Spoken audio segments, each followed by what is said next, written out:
Hi hello అందరికీ నమస్కారం. నేను మీ Priya. Welcome back to Aadya media. ఈరోజు మనతో రాజకీయాల గురించి మాట్లాడడానికి ఇమ్మంది రామారావు గారు ఉన్నారు, రాజకీయ విశ్లేషకులు. ఆయనతో మాట్లాడదాం. నమస్తే సార్. నమస్తే అమ్మా. పవన్ కళ్యాణ్ గారి వారాహి యాత్ర మొదటి విడత ఆల్రెడీ పూర్తయింది. తర్వాత ఆయన భార్యతో కలిపి పూజ కూడా చేశారు, అది కూడా బాగానే జరిగింది. ఇప్పుడు ఈ మంత్ 9th రెండవ విడత ప్రారంభం అవుతుంది. దాని ప్రభావం ఎలా ఉందంటారు? వారాహి యాత్ర ప్రభావం ఎలా ఉందంటే, ఇప్పుడు అంతకుముందు ఎవరో ఆయన తాలూకు పెంపుడు మంత్రులు మాట్లాడేవాళ్ళు. రోజా కానీ, నాని కానీ, పేరు నాని కానీ, అనిల్ కుమార్ యాదవ్ కానీ మాట్లాడేవారు. ఇప్పుడు ఆయనే డైరెక్ట్గా రంగంలో దిగిపోయాడు. పవన్ ఇక్కడ ఏం మాట్లాడితే దాని కౌంటర్ అక్కడ మాట్లాడుతున్నాడు జగన్మోహన్ రెడ్డి గారు. కనుక దాని ప్రభావం ఎలా ఉందంటే ఇలా ఉందని చెప్పొచ్చు. పవన్ కళ్యాణ్ మాట్లాడితే చాలు వాళ్ళు ఫంక్ అవుతున్నారు అన్నమాట. వీళ్ళందరూ కలిసి ఏం చేస్తున్నారు, వీళ్ళు పవన్ కళ్యాణ్ క్యారెక్టర్లెస్ వ్యక్తి, ఆయన మీకు ఏ సందేశం ఇస్తాడు, 3 పెళ్ళిళ్ళు చేసుకున్నాడు అని చెప్పేసి ఎలుగెత్తి చాటారు. అది కాస్త పరువు తీసేశారు. 3 పెళ్ళిళ్ళు నేను చేసుకున్నాను, మీ చెల్లి 2 పెళ్ళిళ్ళు చేసుకుంది కదా, మీ నాన్న ఏదో పత్తిలా ఉన్నాడు కదా, మరి ఆయన కూడా ఎక్కడో సెటప్ ఉందట కదా, మీ తాతయ్య సెటప్ ఉందట కదా, మొత్తం పరుగు పీకి పందిరి వేసేసారన్నమాట. మీ బాబుకి 2 పెళ్ళిళ్ళు, మీ అక్కకి 2 పెళ్ళిళ్ళు, మీ నాన్నకి 2 పెళ్ళిళ్ళు, మీ తాతకి 2 పెళ్ళిళ్ళు, ఇవన్నీ ఇవన్నీ మీ చిన్నాన్నకు కూడా 2వ 3వ పెళ్ళిళ్ళు జరిగాయి కదా. అసలు నీ నీ నీ నీ ముఖం మీద మచ్చలు పెట్టుకొని ఎదుటివారి తాలూకు మొహంలో మచ్చ ఉందని చెప్పినట్టయితే ఎలాగుంటుందని ఏగి పారేసరికి ఆ ప్రస్తావన మానేశాడు. ఇప్పుడు పవన్ కళ్యాణ్ ఊగిపోతాడు, జోగిపోతాడు, ఏదో కొడతానంటాడు, దాట చేస్తానంటాడంటే కరెక్టే. మొదలుపెట్టింది ఎవరు? మొదలుపెట్టింది మీ కొడాలి నానే కదా. భారతమును ఏమైనా అన్నట్టయితే చేత ఇంట్లోకి వచ్చి నరికేస్తా అన్నాడు. అది వినబడలా నీకు? ఆ బోరుగడ్డ అనిల్ కుమార్ ఎవరు ఉన్నారు, ఆయనేమో మా బాసు కానీ కను సైగా చేసినట్టయితే మొత్తం గోదావరి కాస్త ఎర్రగా పారుతుంది అన్నాడు. వినబడలేదు నీకు? ఏంటి ఇదంతేనా? అందువల్ల నీ గురించి అందరూ మంచిగా అనుకోవాలా, ఇతరుల గురించి దుమ్మెత్త పూసి బుర్ర జల్లేస్తావా? ఇది ఎక్కడ న్యాయం? పోనీ వీళ్ళందరూ చూడటం లేదమ్మా, పైన భగవంతుడు చూస్తున్నాడు కదా. మన చేతిలో ఇప్పుడు బైబిల్ పట్టుకుంటాం కదా. బైబిల్ అంటే ఏమిటి? భగవంతుడు సాక్షాత్తు భగవంతుడు మన గుండెలకి సత్తుకుంటున్నట్టు లెక్క. మరి ఆ భగవంతుడు తెలియదు. ఇప్పుడు నేను మోసం చేయొచ్చు, కానీ నన్ను ఎవరు మోసం చేస్తారు? విధి. నువ్వు మోసపోయినప్పుడు ఏ విధంగా అయితే దుఃఖం పడ్డావో, మోసపోయినప్పుడు ఏ విధంగా అయితే కలత పడ్డావో, ఆ కలతకి వాపసు ఉంటుంది డెఫినెట్గా. నువ్వు పడినట్టు నేను పడతా. ఇది ధర్మం, యుగధర్మం ఇది. అందువల్ల అది మర్చిపోయి మాట్లాడితే బాగుండదు. కానీ డెఫినెట్గా పవన్ కళ్యాణ్ తాలూకు గ్రాఫ్ వారాహి యాత్ర ద్వారా చాలా బాగా పెరిగింది. ఏదో అసెంబ్లీ గేటు కూడా తాకలేడని చెప్పారు కదా. అసెంబ్లీ గేటు తాగుతాడో ఏం తాగుతాడో, మరి మొత్తానికి మంచి పోటీ ఇచ్చే వ్యక్తిగా మాత్రం ఉంటాడు. అది మర్చిపోకూడదు. వీళ్ళకి ఏమిటండి, వీళ్ళు అంటే ఏమనంటే, నువ్వు అంతకుముందు తెలుగుదేశం పార్టీని తిట్టావు కదా, నువ్వు ఎలా కలుస్తావు అంటే దానికి శాశ్వత మిత్రులు ఉండరు, శాశ్వత శత్రువులు ఉండరు. మరి మొన్న అమిత్ షా వచ్చి నిన్ను తిట్టాడు, నువ్వు వెళ్ళి అమిత్ షా కాలు ఎలా పట్టుకున్నావు? మన వైజాగ్ వచ్చిన తర్వాత ఇది ఈడవడండి మా తాలూకు డబ్బులు తీసుకొచ్చి ఆయన బొమ్మను వేసుకుంటాడని చెప్పాడు కదా. పౌరుషు ఉన్నట్టయితే మళ్ళీ ఆయన మొహం చూడకూడదు కదా. మళ్ళీ ఆయన అపాయింట్మెంట్లు నీకెందుకు, ఆయనతో నీకెందుకు?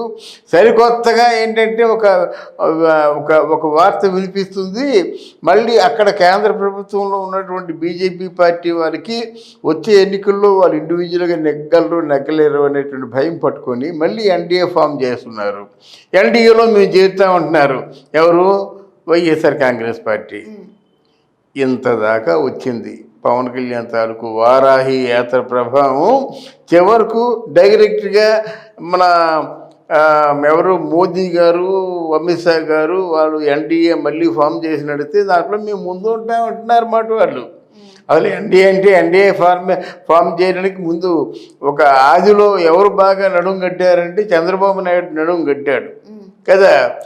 ఎన్డీఏకి అసలు నేషనల్ ఫ్రంట్ కి అప్పట్లో చైర్మన్గా ఉన్నారు తెలుగుదేశం పార్టీ తాలూకు అధ్యక్షుడు నందమూరి తారక రామారావు గారు. వాళ్ళు ఇప్పుడు ఎక్కడ సోదరు లేరు. నిన్నగా మొన్న వచ్చిన ఏదో ఆ రోజు అంటదిలే పిల్ల బిత్రి గారు అని చెప్పేసి ఆ బిత్రి గారు అందరూ కలిసి ఇప్పుడు లైమ్ లైట్లో ఉన్నారంటే దీన్ని ఏమనుకోవాలి మనం? ఏమనుకోవాలి? మీ తిట్లు నిజమా? మీ కలయిక నిజమా? ఇది రాజకీయమా? రాజకీయం ఎవరితోని? ప్రజలతో నా రాజకీయం మీరు మాట్లాడతారు. మీరు రాజకీయాలు చూసుకొని ప్రజల్ని సుభిక్షంగా ఉంచండి. 5 సంవత్సరాల పరిపాలనలో ఏదైనా ఒక్క గుర్తుగా మీకు మిగిలిందా? ఈ 5 సంవత్సరాల్లో ప్రజలకి మేము ఇచ్చేసాము, ఇంతమంది ఎంప్లాయీస్కి ఏమో జాబ్ క్రియేట్ చేసాము, ఇన్ని పరిశ్రమలు వచ్చాయి, ఇంత టర్న్ ఓవర్ అయ్యింది, ఇన్ని అప్పులు తీర్చామంటున్నారా? అంటలేదు కదా. 10 లక్షల కోట్ల మించి అప్పు చేసేసారు. అప్పు చేసేసి ఈ రోజేమో కాళ్ళు ఎగరేసుకొని తిరిగి వాడు మంచోడు కాదు, పవన్ కళ్యాణ్ మంచోడు కాదు, చంద్రబాబు నాయుడు ఆయన మంచోడు కాదు. అంటే మీకు ఆపోజిట్గా ఎవరుంటే వాళ్ళందరూ మంచోళ్ళు కాదంతే, మీరు ఒక్కడే మంచోడు. మీరు మంచోడు మీరు చెడ్డోడు ప్రజలు చెప్పాలండి. అంతేగాని మీరేదో మిగతా వాళ్ళందరూ చచ్చిపోవాలి, మిగతా వాళ్ళందరినీ కాల్చి చంపేయాలి, మీరు ఒక్కరే బాగుండాలి, మీరు ఒక్కరే 30 సంవత్సరాలు పరిపాలించాలంటే మరి ఎంతవరకు న్యాయం చెప్పండి, ఎంతవరకు ధర్మం చెప్పండి. కనుక వారాహి యాత్ర తాలూకు ప్రభావం చాలా ఉంటుంది. పవన్ కళ్యాణ్ మాత్రం ఆషామాషి కాదు. అలాగని పవన్ కళ్యాణ్ ఏదో గవర్నమెంట్ ఫామ్ చేస్తారని చెప్పడం కానీ గట్టి పోటీ మాత్రం ఇస్తాడు. ప్రత్యర్థుల తాలూకు గుండెల్లో మాత్రం రైళ్లు పరిగెట్టిస్తాడని చెప్పేసి నేను యథాతథంగా చెప్తానమాట. ఎందుకంటే చాలామంది జనసేనలో ఉన్నటువంటి వాళ్ళందరూ నాకు మంచి ఆత్మీయులు అన్నమాట. వాళ్ళు షేర్ చేసుకుంటున్నారు, నా తాలూకు మాటలు పెట్టుకుంటున్నారు. వాళ్ళు ఏదో పెట్టుకుంటారని నేను చెప్పడం కాదు. ఒక మంచిగా నాయకుడు, ఒక నిజాయితీ గల నాయకుడు, ఒక జనానికి ఒక కొత్తదనాన్ని ఇచ్చే నాయకుడు రావాలమ్మా. అంతేగాని వారసత్వం ప్రకారంగా మీ నాన్న నాయకుడు ఎవరు? రాజశేఖర రెడ్డి గారు. మీ తాత రాజారెడ్డి, ఆయన కూడా రాజకీయాల్లో ఉన్నాడు, నువ్వు రాజకీయాల్లో ఉంటావు. నువ్వు ఒకవేళ జైలుకి వెళ్ళినట్టయితే నీ తాలూకు భార్య భారతి కూడా రాజకీయాల్లో ఉంటుంది. అదేదో కొద్ది మిగిలిపోయినట్టయితే మీ కూతురు కూడా రాజకీయాల్లో ఉంటుంది. ఎక్కడ మళ్ళీ నీ చెల్లి పని చేయదు, నీ తల్లి పని చేయదు. ఇది ఎక్కడ న్యాయం అండి?